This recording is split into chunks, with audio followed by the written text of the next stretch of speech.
Pantekosta heranlah, ya api Pantekosta heranlah, ya api Pantekosta heranlah. Salam sejahtera buat kita semua.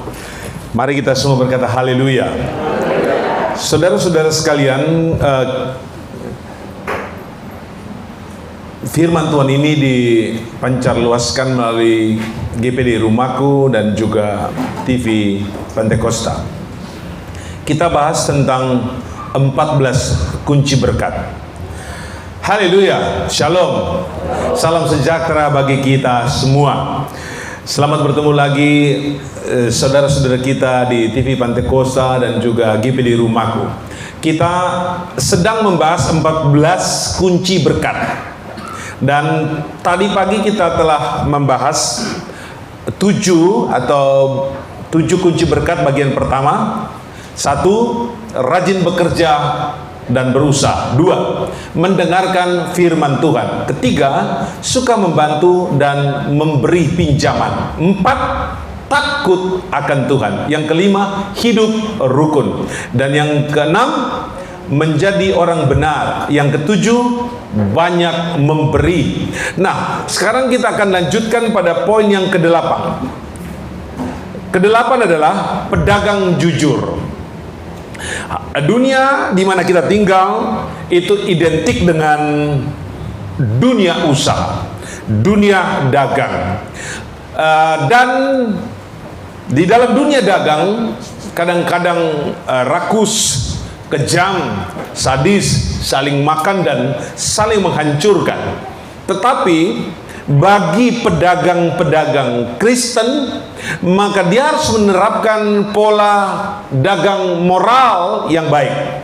Nah, salah satu hal yang sangat penting bagi pedagang-pedagang Kristen ialah menjadi pedagang yang jujur. Kita buka Amsal pasal 11 ayat yang ke-26. Siapa menahan gandum, ia dikutuki orang, tetapi berkat turun atas kepala orang yang menjual gandum. Kita lihat di sana, siapa menahan gandum? Mungkin maksudnya adalah supaya harga gandum tinggi dulu ketika terjadi situasi chaos, perang, kelaparan, baru dia melepas gandum. Nah, ketika orang kelaparan, orang akan membeli dengan harga tinggi. Nah, saudara-saudara sekalian, penting sekali untuk setiap pedagang Kristen jujur. Memang dalam dagang harus meraup atau mendapatkan keuntungan, ada margin keuntungan di sana. Tetapi kalau kemudian seorang pedagang mengambil keuntungan berlipat-lipat dan kemudian menyusahkan orang lain, mencekek konsumen, maka itu tidak baik. Tidak baik untuk diri, tidak baik untuk si pedagang itu sendiri. Masa depannya akan jadi apa? Maka perlu sekali diterapkan dalam kehidupan dagang orang-orang percaya, yaitu dagang yang jujur. Haleluya. Jual beli dengan harga yang pantas, jual pula dengan harga yang tidak menyusahkan orang lain. Nah, Alkitab tulis bahwa ia pasti diberkati karena kepalanya, otaknya memikirkan hal-hal yang benar, hal-hal yang baik demi orang banyak. Menjadi pedagang, mendapatkan keuntungan bagi perusahaan, bagi diri sendiri, bagi keluarga, tetapi tidak menyusahkan orang banyak, tidak membuat menderita orang banyak. Inilah tipe pedagang Kristen, pedagang yang takut akan Tuhan, pedagang yang iring Tuhan dengan setia. Semua pedagang yang ada di sini dan di sana katakan amin. Yang ke-9, baik hati dan pengasih. Saudara-saudara sekalian, kembali kita baca dalam Amsal 22 ayat 9. Orang yang baik hati akan diberkati, karena ia membagi rezekinya dengan si miskin. Saudara-saudara, ada bagian kita dari keuntungan itu. Tetapi ingat, Ada orang yang tidak berpunya, yang susah hidupnya, yang disebut dalam Alkitab ini si miskin. Ada pula bagiannya di situ. Saudara-saudara sekalian, saya sangat suka dengan salah satu negara, di mana di negara itu pedagang-pedagangnya membuat kantong roti. Kantong roti. Biasanya begini. Di negara itu kalau tidak salah India atau Pakistan, orang datang membeli roti. Misalnya harga roti itu satu buah 100 rupiah. Nah, si pembeli ini datang membawa uang 1000, berarti dapat 10. Dia membeli 10, dia bayar 1000. Tapi dia titip 200 rupiah di situ.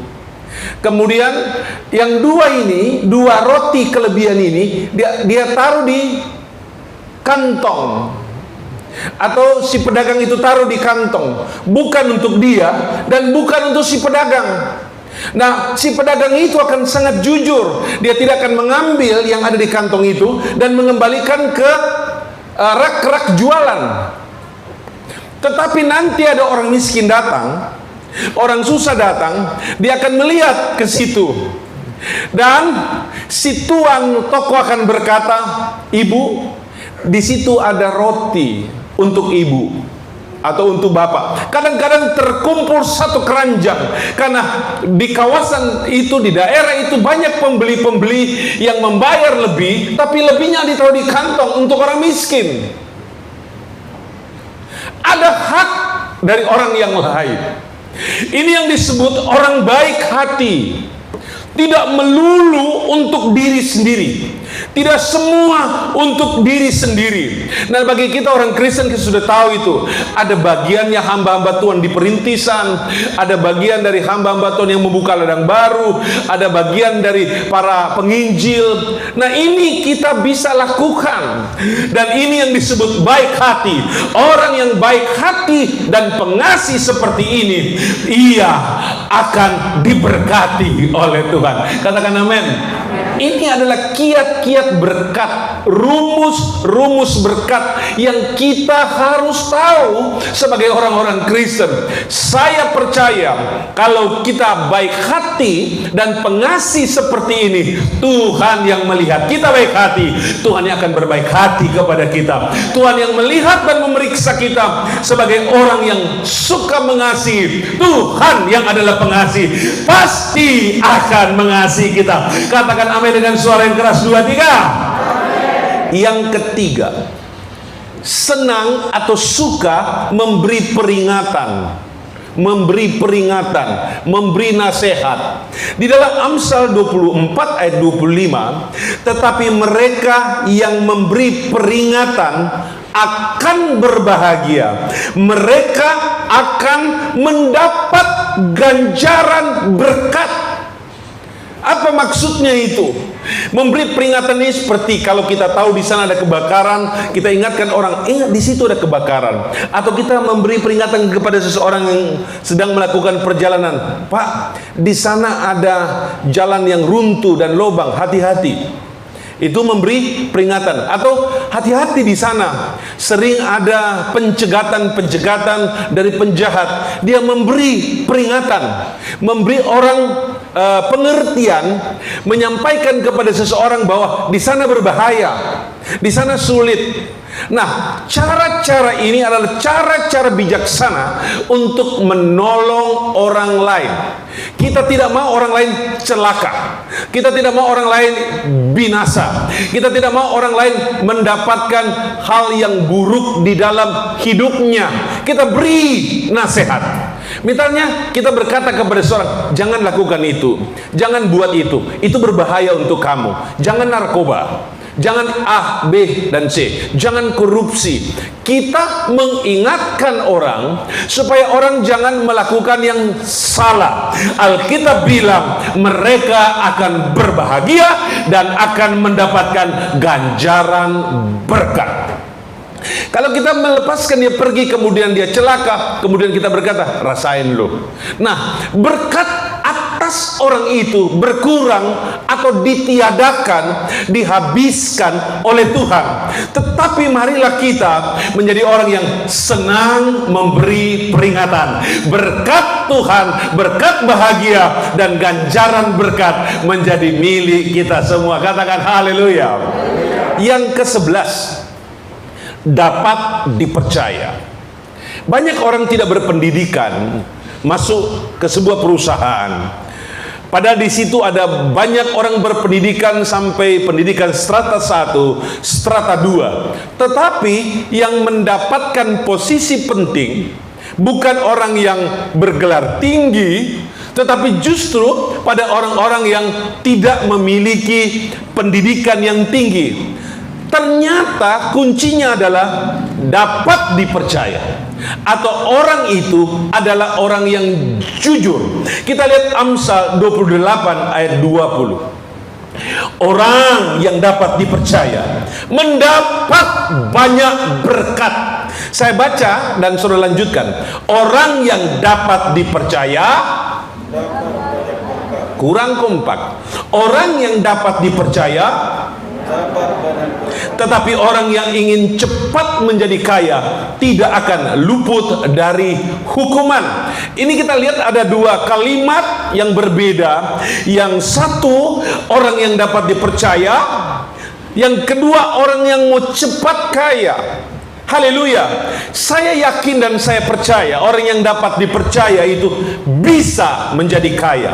Tetapi orang yang cepat atau mau laju menjadi kaya, dia akan mendapatkan hukuman. Contoh, banyak pejabat tinggi yang meringkuk di balik jeruji besi karena melanggar tata aturan negara, dihukum karena mencuri uang rakyat atau uang perusahaan. Itu banyak sekali, sangat banyak. Tetapi orang yang dapat dipercaya, dia akan terus naik, mungkin lambat, terus naik, mungkin lama, terus naik sampai pada posisi penting, dan orang itu diberkati oleh Tuhan. Jadilah laki-laki yang dapat dipercaya, istri yang dapat dipercaya, anak-anak muda yang dapat dipercaya, maka karir kita pasti diberkati oleh Tuhan. Usaha kita akan semakin baik saja. Ini adalah rumus-rumus, resep-resep, kiat-kiat untuk orang diberkati oleh Tuhan. Ucapkan amin. Ucapkan amin.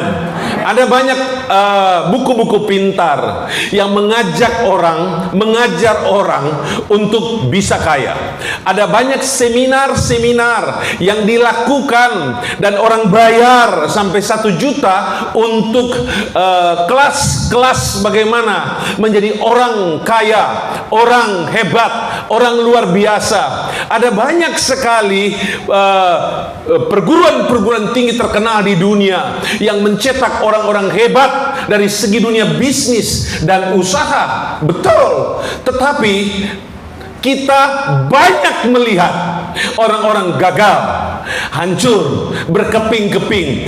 Orang lupa bahwa Alkitab memberikan rumusan-rumusan bagaimana orang diberkati oleh Tuhan, dan ini pasti benar, tidak salah, karena rumusan ini dirancang oleh Tuhan. Ikuti apa kata firman Tuhan, kita pasti melihat pertolongan Allah yang ajaib berlaku dalam kehidupan kita. Beri tepuk tangan mempermuliakan nama Tuhan. Haleluya. Yang ke-12, mengandalkan Tuhan. Betul, banyak orang mengandalkan pejabat, mengandalkan orang-orang besar, mengandalkan orang-orang kaya, mengandalkan orang-orang yang hebat. Tidak salah. Tetapi kalau kita kecenderungannya lebih mengandalkan manusia atau mengandalkan diri sendiri, kita sebenarnya sudah ada di tepi kehancuran. Kita ada di pinggir kehancuran. Haleluya. Bukan salah berkawan dengan orang hebat, orang luar biasa. Nggak salah semuanya itu, tetapi lebih penting yang harus kita tanamkan dalam hati kita, andalkan Tuhan. Haleluya. Yeremia 17 ayat 7, ayat yang begitu terkenal. Selami, dalami, percaya ini. Diberkatilah orang yang mengandalkan Tuhan, yang menaruh harapannya pada Tuhan.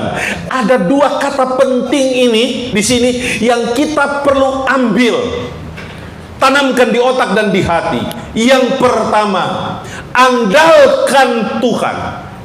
Yang kedua, taruh harapan kita pada Tuhan.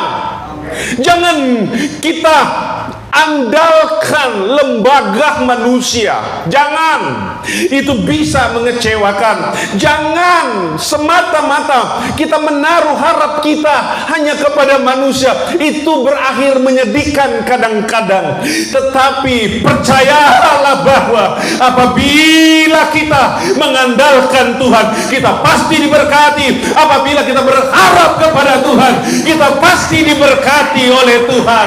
Haleluya. Jangan bergeser dari konsep Alkitab. Haleluya. Kita sakit, kita andalkan Tuhan. Ada penurunan dalam bidang ekonomi yang kita sedang kelola, berharaplah kepada Tuhan. Semakin diberkati, jangan pandang enteng. Semakin kita memiliki modal, tetaplah andalkan Tuhan. Berkekurangan atau berkelebihan, tetap andalkan Tuhan. Apapun saja, tetap andalkan Tuhan. Sebab bila kita mengandalkan Tuhan, Tuhan merasa diandalkan. Kalau Dia merasa diandalkan, Dia pasti turun tangan untuk menolong dan membela kita. Glory, haleluya. Banyak orang sudah diberkati, menjadi hebat. Dia mulai mengandalkan dirinya sendiri. Banyak orang pemilik badan usaha yang mulai meroket tajam. Dia mulai mengandalkan perusahaannya, orang-orang penting yang ada di sekeliling dia, yang bekerja untuk dia. Jangan, andalkan Tuhan. Andalkan Tuhan, andalkan Tuhan, andalkan Tuhan. Lihat pembelaan Tuhan terjadi nyata atas kehidupan kita. Yang ke-13, ini yang paling orang suka, terutama orang-orang Pentakosta. Tapi orang-orang lain gak suka ini. Membawa persepuluhan dengan jujur. Katakan amin. Katakan amin. Orang bilang pelajaran persepuluhan itu kadaluarsa. Itu pelajaran Taurat, tidak berlaku di zaman Yesus. Siapa bilang? Apapun dalam Alkitab, satu titik, satu iota dalam Alkitab tidak dihapus. Ini kebenaran mutlak, kebenaran yang harus kita ingat dan kebenaran yang harus kita lakukan. Seluruh keluarga Siloam katakan amin. Orang bilang pendeta berkhotbah tentang persepuluhan itu pendeta yang mengalamatkan semua berkat pada dirinya sendiri, atau pendeta itu gembala mata duitan. Salah. Kebenaran harus diberitakan. Apakah itu terdengar enak atau tidak? Makanan surga harus disajikan, pedis atau manis. Amin. Malaikat 3 ayat 10. Bawalah seluruh, perhatikan ya, bukan setengah, bukan sebagian. Bawalah seluruh, katakan amin. Ucapkan 2, 2, 3, 2, 3. Bawalah seluruh persembahan persepuluhan itu ke dalam rumah perbendaharaan, supaya ada persediaan makanan di rumahku. Dan ujilah aku, firman Tuhan semesta alam, apakah aku tidak membukakan bagimu tingkap-tingkap langit dan mencurahkan berkat kepadamu sampai berkelimpahan. Semua yang percaya firman Tuhan ini, tepuk tangan kepada Tuhan. Haleluya. Saya bersyukur seluruh keluarga Siloam itu tahu membawa persepuluhan. Itu adalah kunci berkat yang luar biasa. Haleluya. Jangan lama-lama. 14. Yang terakhir, orang beriman. Orang beriman, iman itu kata lain kalimatnya adalah percaya sungguh pada Tuhan. Percaya penuh apa kata firman Tuhan. Percaya tanpa syarat kepada firman Tuhan. Itu iman. Itu iman. Percaya tanpa syarat pada firman Allah. Percaya penuh pada Tuhan. Apapun kata firman Allah, apapun kata Tuhan, tak boleh dibantah. Percaya saja. Contoh, saya percaya Tuhan berkati saya, itu terjadi. Saya percaya Tuhan sembuhkan saya, itu terjadi. Tanpa syarat. Haleluya. Galatia 3 ayat 9. Jadi mereka yang hidup dari iman, merekalah yang diberkati bersama-sama dengan Abraham yang beriman itu. Haleluya. Jadi yang percaya dan beriman sama seperti Abraham, maka ia diberkati Tuhan.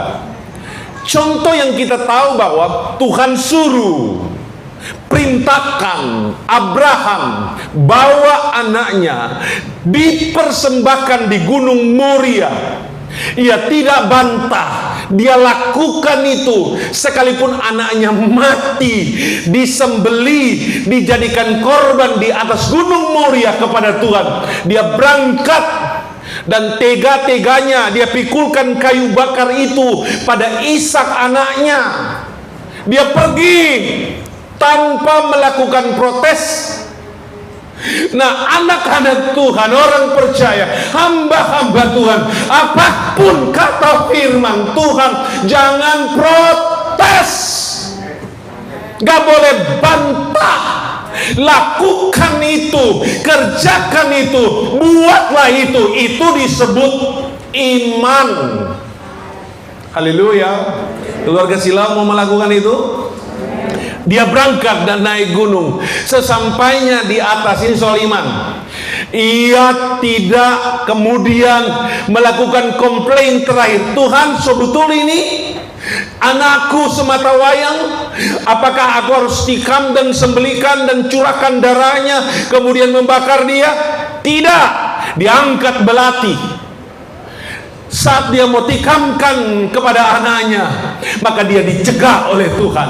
Lihat, di semak belukar sudah tersangkut domba jantan bertanduk. Tuhan siapkan tepat waktu. Sebelum anaknya kena luka segores pun, sebelum anaknya mati binasa, Tuhan sudah siapkan bagi orang-orang beriman. Tuhan siapkan dengan cara yang istimewa, dengan cara yang luar biasa. Lakukan saja apa kata firman Tuhan. Lihat, Tuhan sudah sediakan.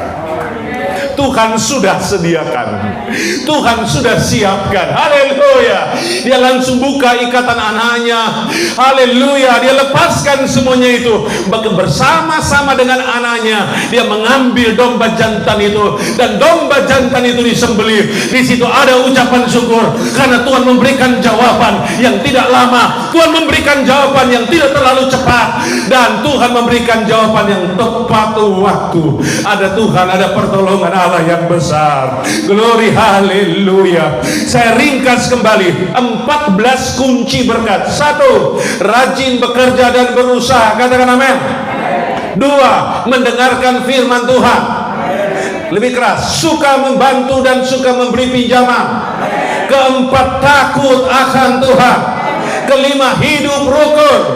Yang 6, menjadi orang benar. Yang 7, banyak memberi.